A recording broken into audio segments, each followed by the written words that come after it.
l'engagement de chacun, que ce soit sur la musique, sur l'introduction. Merci Benjamin. La profondeur aussi. Il cherche dans les Écritures. C'est super, ça, de voir, d'aller chercher en profondeur comme ça. C'est exactement ce qu'on va parler ce matin. On va parler du cœur. On va prier. Seigneur, merci pour tout ce qui est donné déjà. Merci pour tout ce que tu es en train de faire. On ne sait pas toujours ce que c'est, même rarement. Et quand on le sait, on ne comprend pas de toute façon comment ça marche. Mais tant mieux. Parce que tes pensées ne sont pas nos pensées, tes voix ne sont pas nos voix. Il y a un grand écart, on l'a entendu, entre le ciel mais tu fais toutes choses belles, Seigneur, en ton temps, au travers de ton Église. Merci de bénir ta parole. Et ce matin, on prie pour une révélation, une provision, une fraîcheur, des guérisons, bien sûr des saluts. Et que le nom de Jésus-Christ soit accueilli parmi nous ce matin. Amen. Alors, pour ceux, peut-être certains le savent, je fais de manière personnelle, mais bon, du coup, vous en profitez aussi. Je fais un suivi sur le livre des Proverbes. J'étais jaloux un peu, Pasteur Yohan, il faisait Genèse. Je dis, moi aussi, je veux en faire.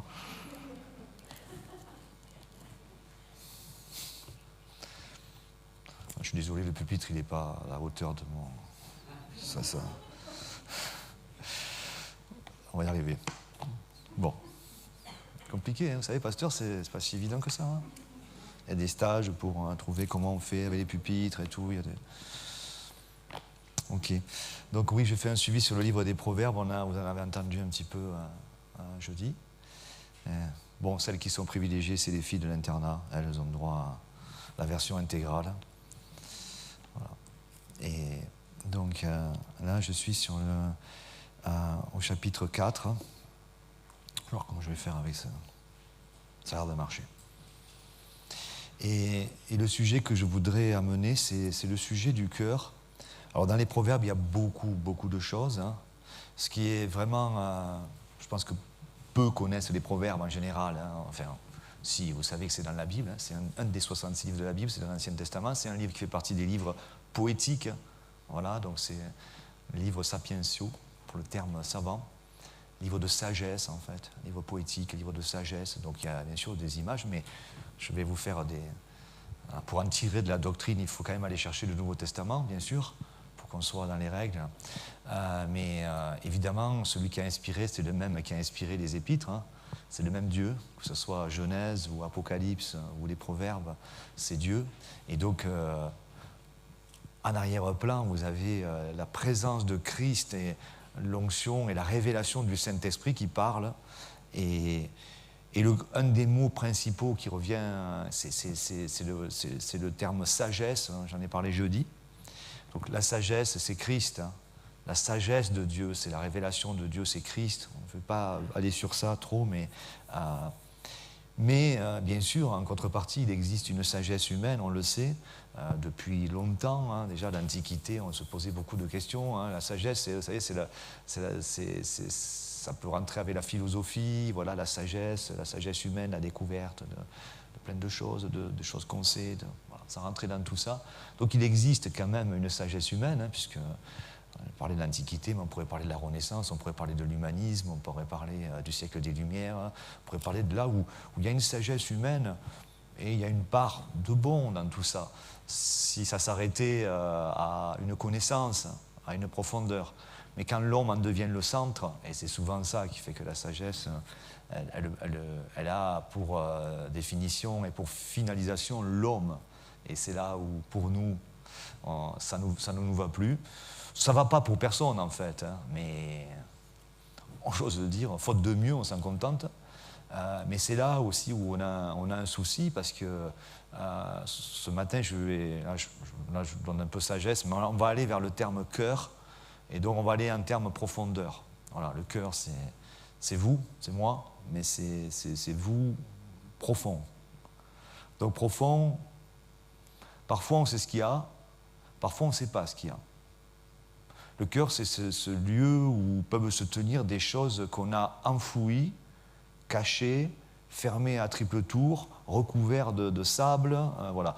Et par moment, ça, vous l'avez peut-être fait, mais peut-être vous n'en êtes même pas rendu compte. C'est pour ça que, on va dire, on comprend pourquoi la psychologie, parce qu'on a besoin d'aller chercher de manière profonde ce qu'il y a. Et ce qu'il y a volontairement caché ou involontairement enfoui. On ne sait pas, ça dépasse un petit peu. Et Jésus-Christ, Dieu, agit dans cet endroit-là. Et je commencerai par dire une pensée importante, que je pense que le christianisme a toujours eu affaire à ça, à la superficialité. Vous voyez ? On pourrait dire la religion. Normalement, le terme religion ne devrait pas être superficiel, mais c'est superficiel, c'est-à-dire on fait des actes religieux, on fait des choses. Voilà. Mais en fait, tout ce qui est superficiel ne change pas les gens. Voilà, c'est, comme on dirait, c'est un pansement sur une jambe de bois, vous voyez cette expression. C'est-à-dire qu'il semblerait qu'il y a quelque chose qui peut être un peu amélioré. Donc j'ai trouvé un nouvel hobby, je trouvais un nouvel emploi du temps. Je pense à autre chose, vous voyez. Des fois, on va dire, pense à autre chose et ça ira mieux. Vous voyez ? C'est pas que c'est faux, mais sans la profondeur, il n'y a pas de changement. Sans la profondeur, il n'y a pas la guérison. Sans la profondeur, il n'y a pas la transformation. Il n'y a pas la vie de résurrection. Et en fait, le christianisme et la parole de Dieu, l'action de Dieu, je crois que je l'ai dit jeudi, en fait, Dieu, on ne peut pas le toucher des bouts du doigt. Ouais, c'est pas juste... Et c'est pour ça que quand vous voyez dans la vie de Christ sur la terre, il y avait beaucoup de gens qui suivaient du bout des doigts. Après, quand il s'agissait de s'arrêter avec lui, il y en avait moins. Et puis quand il s'agissait de le laisser prendre une place en termes de profondeur, il y en avait encore moins, voire très peu. Ça n'a pas changé. Ça n'a pas changé ça. Et puis ce qui n'a pas changé aussi, c'est que... alors, il y a un des points, c'est qu'évidemment, on est dans un air ambiant où c'est l'être humain le centre. Hein. Mais ce qui n'a pas changé, c'est que Dieu n'a pas toujours cet accès profond. Dans ma vie, il y a des domaines que je connais ou que j'ignore, comme je vous disais tout à l'heure, où je ne laisse pas la possibilité d'aller là. Et c'est le cœur. Et le cœur, c'est cette profondeur, ce siège, c'est votre quartier général, mais auquel même vous, des fois, vous n'avez même pas accès.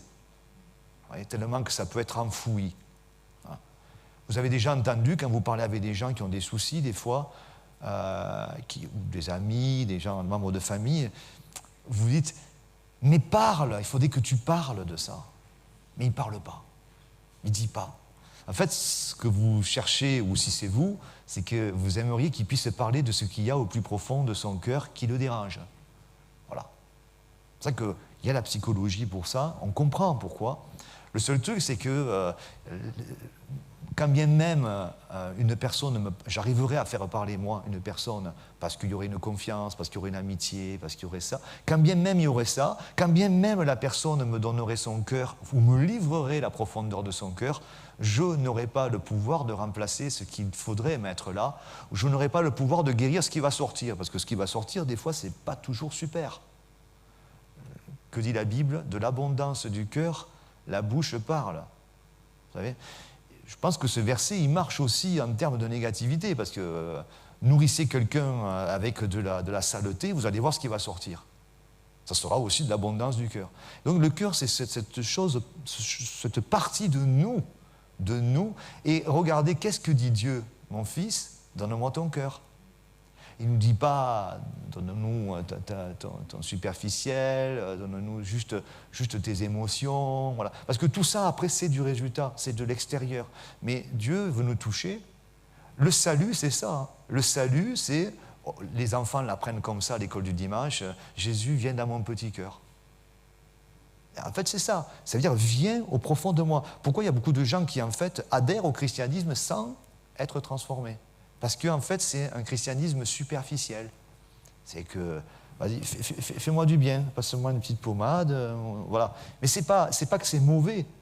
Mais le problème, c'est qu'au bout de 5 ans, 10 ans, c'est toujours le superficiel qui est un peu soigné, un peu entretenu, un peu guéri.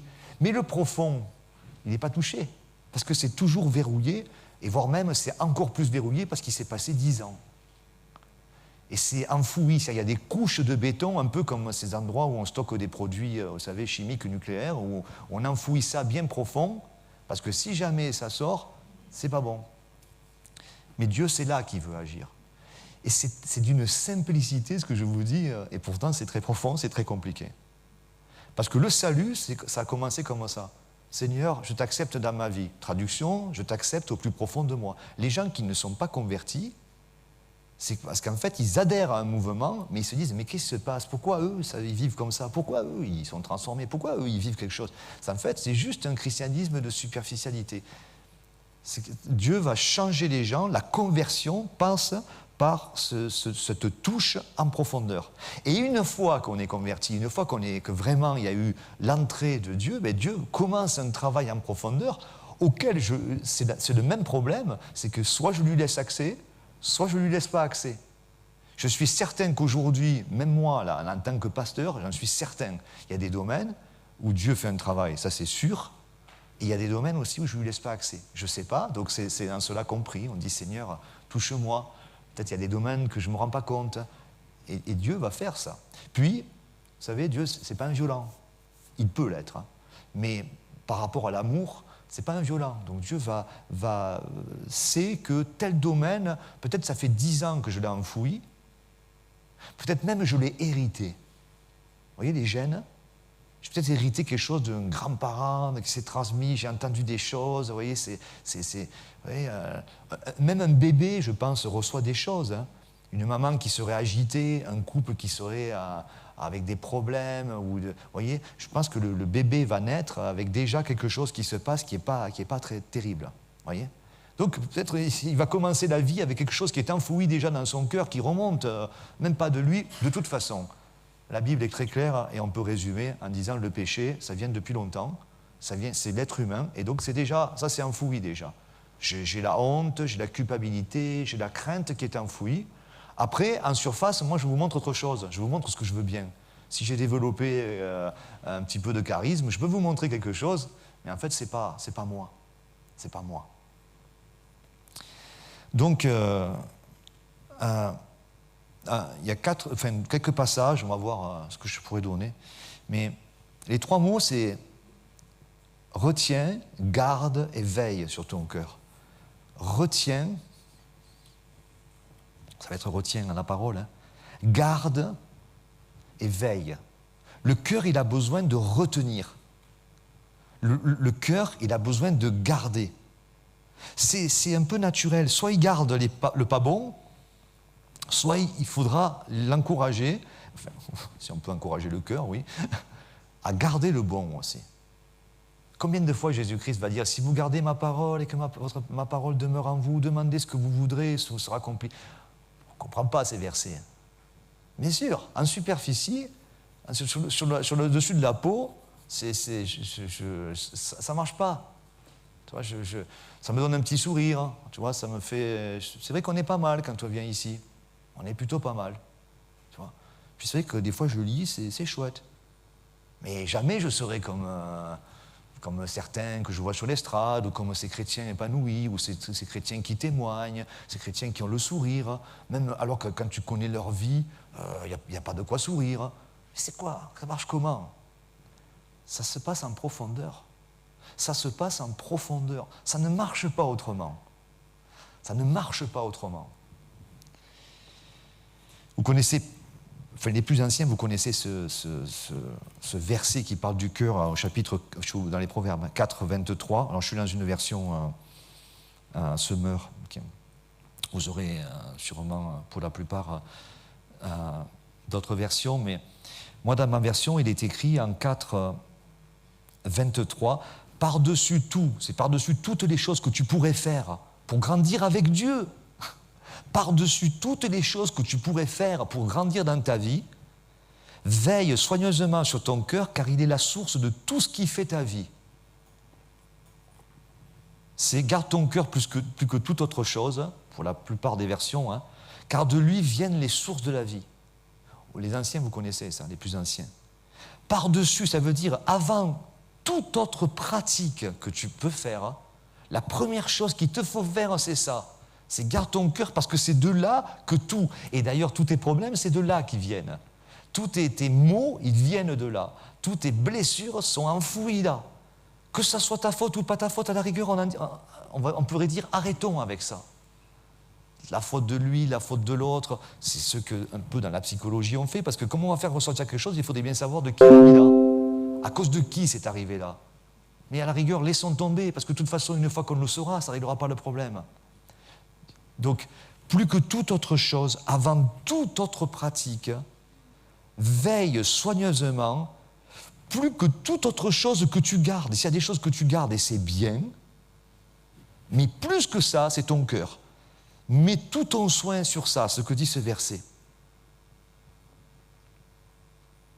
Et je vais vous donner un peu ce mot-là, qui est le mot veille. La première chose, c'est ça.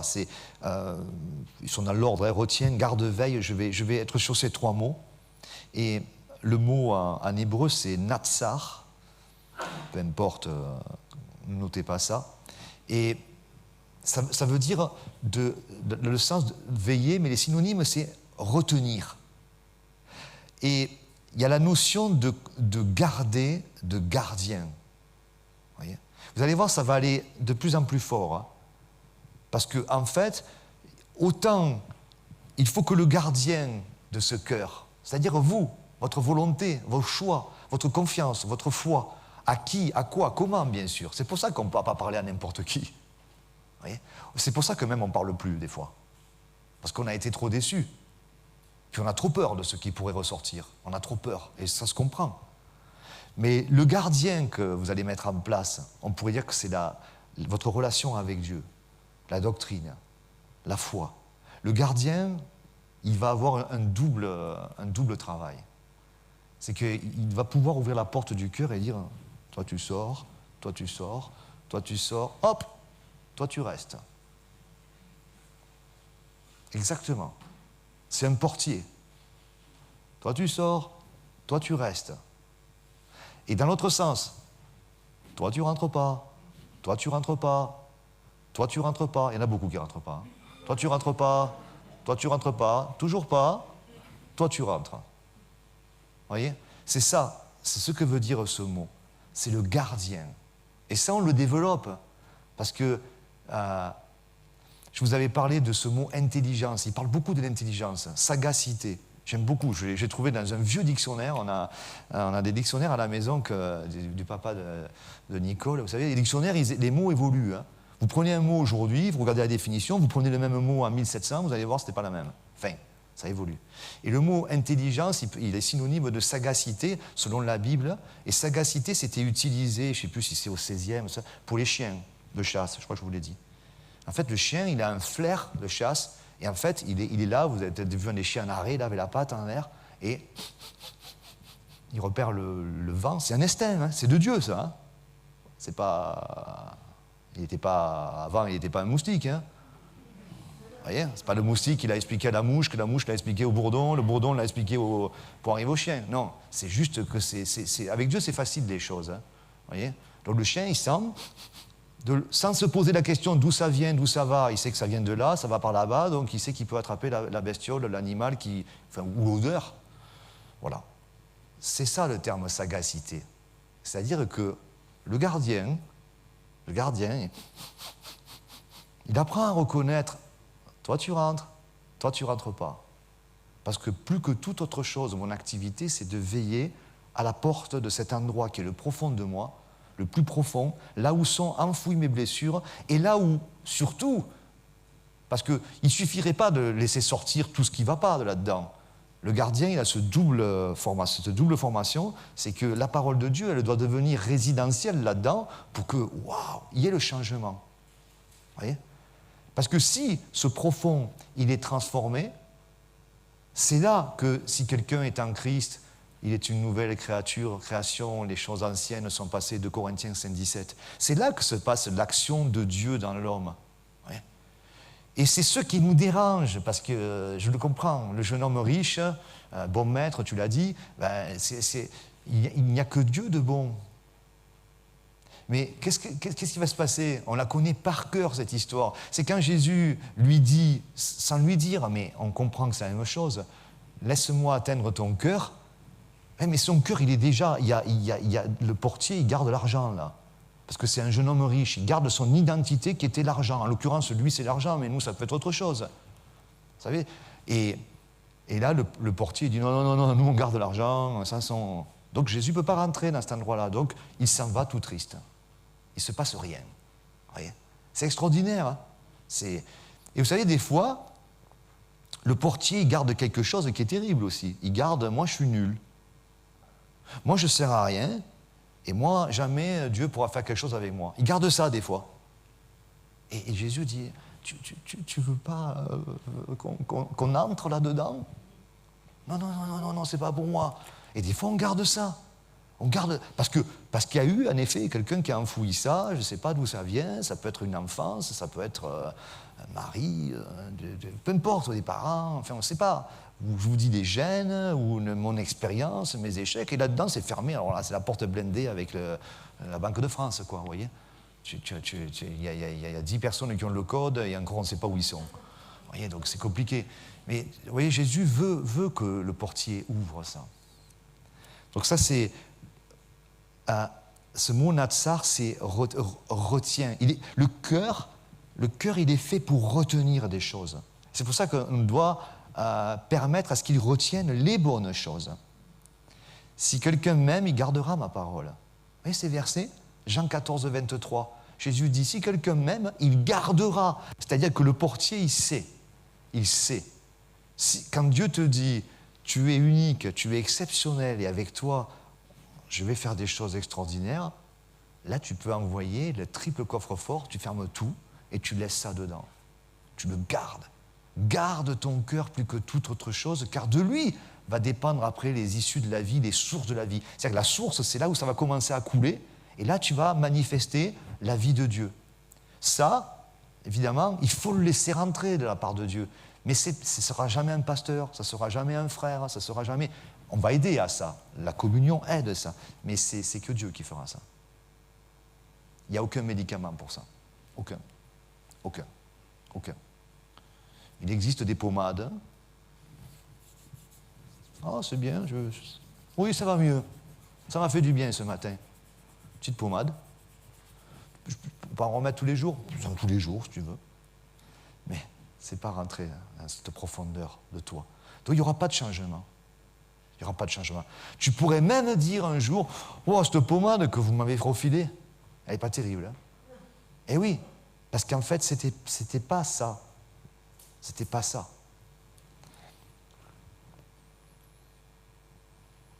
Jean 15, 7, si vous demeurez en moi et que mes paroles demeurent en vous, demandez ce que vous voudrez, cela vous sera accordé. Le travail qui va se faire à l'intérieur, c'est extraordinaire. Hein? Le cœur humain, le cœur, c'est vraiment ce lieu où les choses sont retenues, les choses sont gardées. Il y a des surveillants, et des surveillants, je veux dire, je pense que vous avez, et j'ai des surveillants, il faut les virer. Ils ne font pas le bon travail. Vous voyez? Il faut les remplacer par un surveillant qui a été formé dans la parole de Dieu, qui lui va surveiller l'entrée de ce cœur. Vous voyez? Ce n'est pas un humaniste qui va garder le cœur dans mon cœur. Moi, je ne prendrai pas ça dans mon recrutement. Vous voyez? Et si vous voyez que chaque fois les choses rentrent, c'est quelque chose qui ne va pas. Voilà. Il faut changer le portier de votre cœur.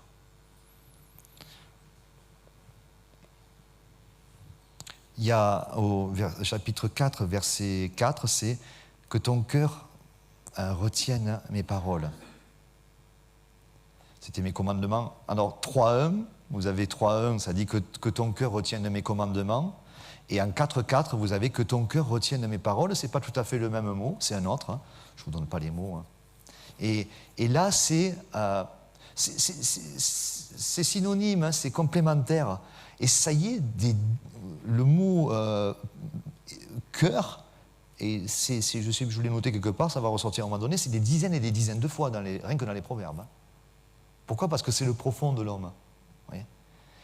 Donc, que ton cœur retienne mes paroles, c'est s'attache, garde, sois inséparable des paroles.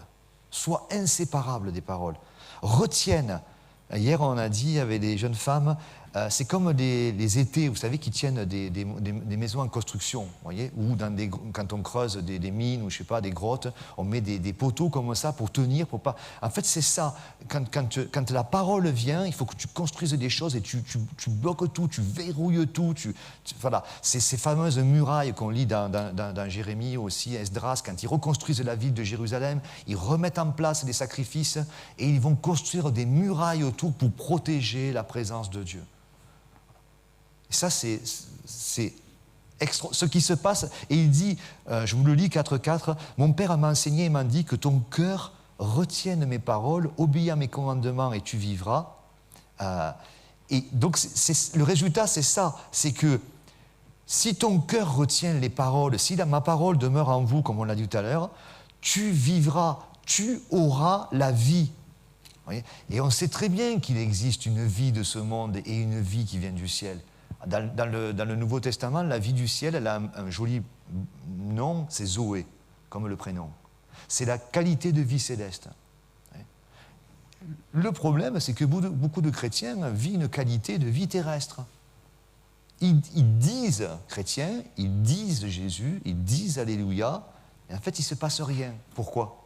Parce qu'en fait, ils vivent selon le système de ce monde en étant membre, citoyen d'un autre royaume. Et donc, ça ne colle pas.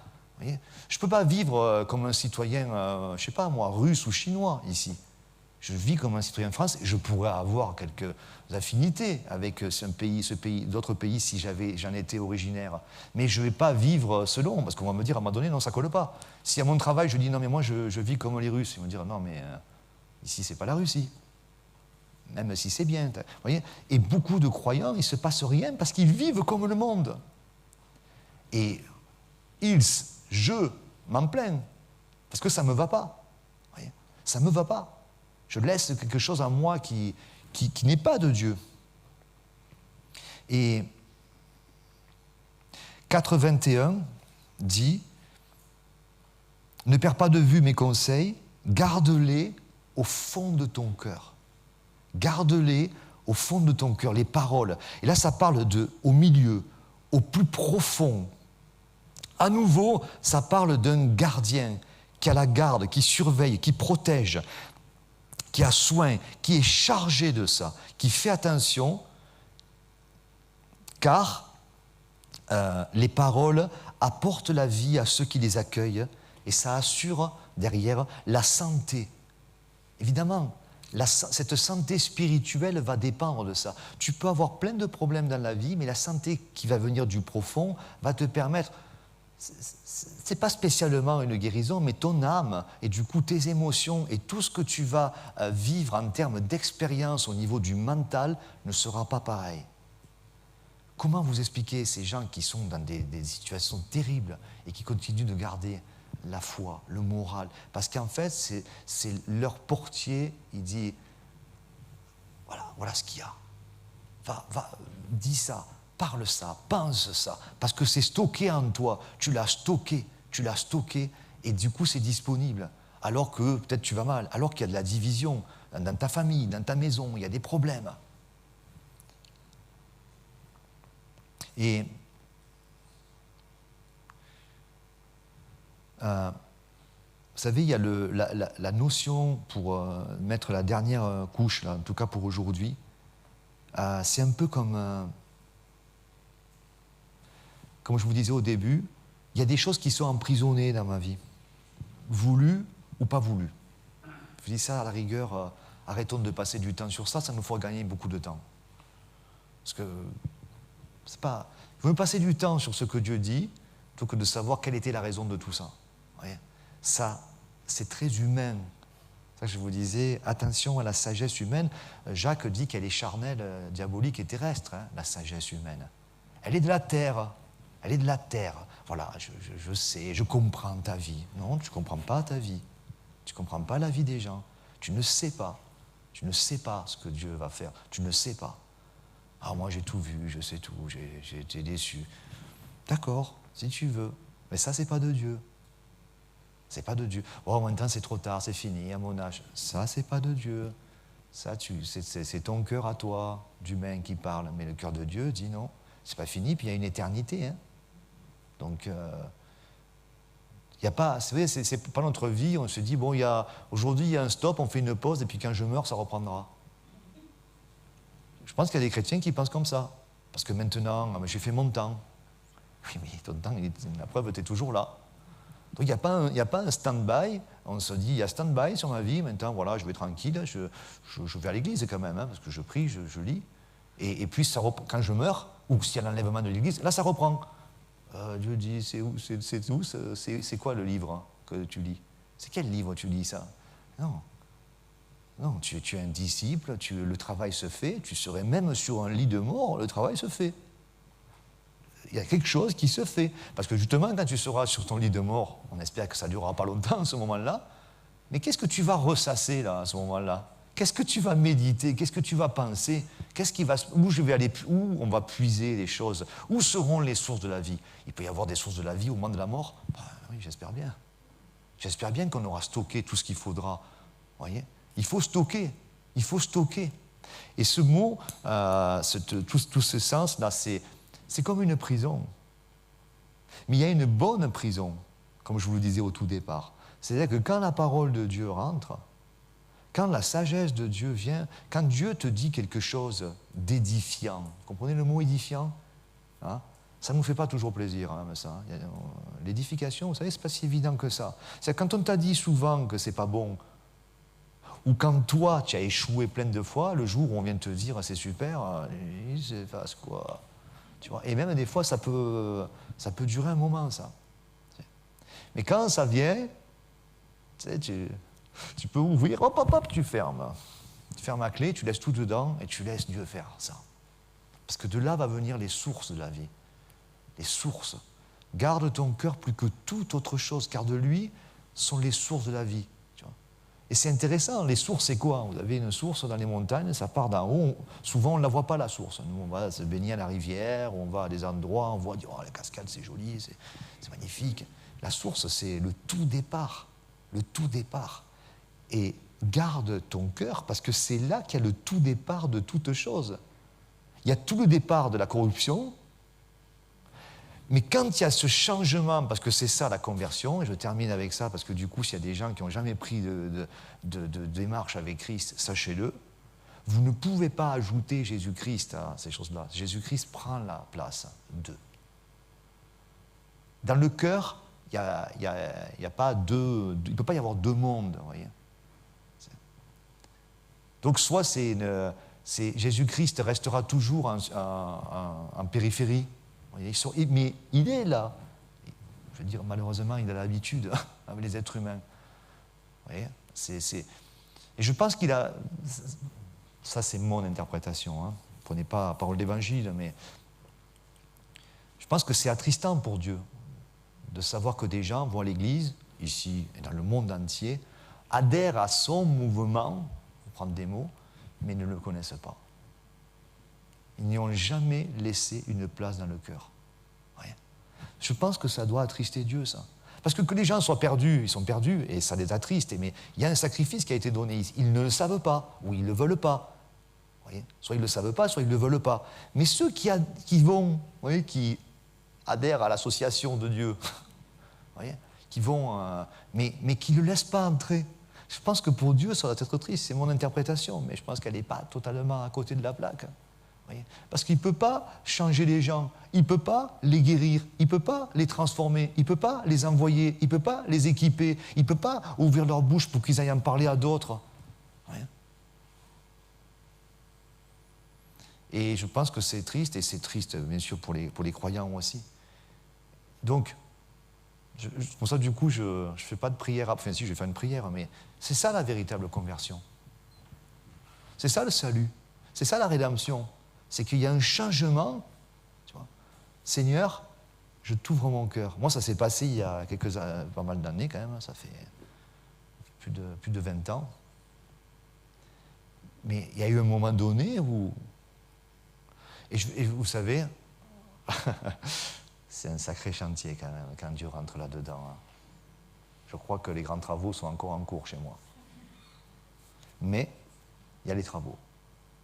Et il y a eu du changement, beaucoup. J'ignore après le plan de Dieu. Vous voyez, le plan, le projet, tout ça. Dieu a des plans pour vous. C'est biblique, hein. Dieu a des projets de paix et non de malheur. Vous pouvez tourner tout autour comme vous voulez, vous retomberez toujours sur ça. Mon fils, donne-moi ton cœur. Vous pouvez aller. Je suis déjà sauvé. Alors, laisse-moi travailler ton cœur. Parce que des fois, on est sauvé, mais Dieu, il ne peut pas rentrer. Et Pierre, à des moments, vous vous rappelez, quand il dit « Ah non, mais pas que les pieds, alors tout. Calme-toi. Voilà. » Mais il y a des moments où vous avez des soubresauts de croyants comme ça. Ils disent « Waouh, ce matin, c'est génial ce qu'il a dit, le pasteur, hein, c'est super. » Je vous avoue, il n'y a rien de nouveau sous le soleil, ce que je vous dis ce matin. Absolument rien. C'est la manière de vous le dire peut-être, parce que Dieu, le Saint-Esprit est frais, ça me parle, à moi et à vous, mais il n'y a rien de nouveau. Rien de nouveau. C'est toujours cette même fraîcheur qui vient de Dieu et qui dit « Mon fils, ma fille, mon enfant, mon ami, mon amour, mon préféré, ma préférée. » Waouh. Vous savez que vous êtes la préférée de Dieu? Dieu peut faire ça. Moi, je ne peux pas avoir plein de préférés. Je ne peux pas. J'aime des gens, mais Dieu, tu es spécial. Et dit « Donne-moi ton cœur. Donne-moi ton cœur. » De quoi as-tu peur? Connais-moi. Merci Seigneur pour ta vie. Merci pour ta parole. Et juste si quelqu'un ce matin reçoit cela, c'est tout simple. L'image est parfaite venant de toi Seigneur. Je t'ouvre mon cœur. Viens, entre dans ma vie. Là-dedans, il y a beaucoup de choses mauvaises. Mais c'est pour ça que tu es allé sur une croix. C'est pour ça que tu es mort. Parce que tu m'aimes et que tu voulais que ces choses-là puissent un jour être éliminées, être remplacées par ta vie. C'est ça l'Évangile. C'est ça la bonne nouvelle de l'Évangile. Parce que c'est une bonne nouvelle. Mais je me tiens à la porte et je frappe.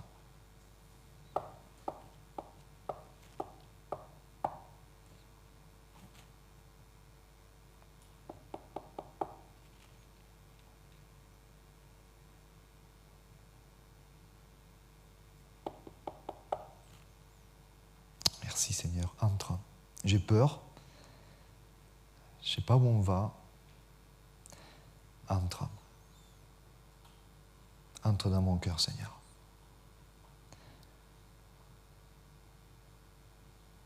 Et dès que tu es rentré, je ferme tout. Parce que je veux que tu restes. Pour faire cette œuvre qui est la tienne, dont toi seul sais. Dans le précieux nom de Jésus-Christ, Amen. Très bon dimanche, que Dieu vous bénisse.